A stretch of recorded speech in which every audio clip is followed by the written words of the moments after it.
Ang sinasabi ko po ay yung articles.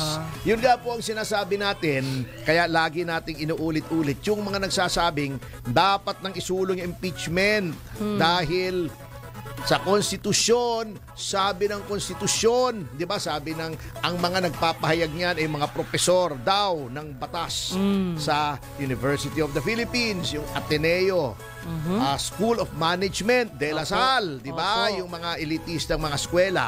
Sundin daw ang konstitusyon, nasa saligang batas daw. Dapat 'yon ang sundin. Pero sila ay tahimik doon sa GAA, yung mga insertions. Di ba, unconstitutional din yun, kung totoo.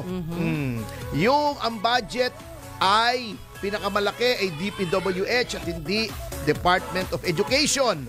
Hindi ba labag din sa saligang batas yun? Nagsalita ba kayo?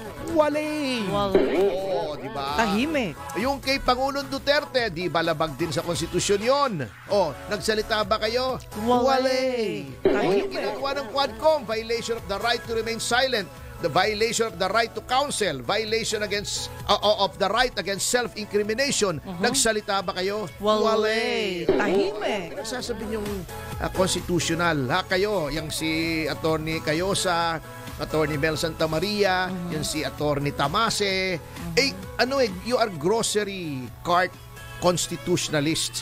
Para kayong nag-grocery, pinipili nyo lang yung gusto nyo. Yung ayaw nyo, iniiwanan nyo. Pag unconstitutional, lahat unconstitutional. Yung akap. Di ba? Constitutional ba yun? Ba't wala kayong marinig sa inyo? Yung sinabi na ni Congressman Chanco na nakatali yung pagpirma sa impeachment doon sa pag-release ng mga pondo ng congressman. Hindi ba kung totoo ay bribery yun? May sinabi ba kayo? Wala rin!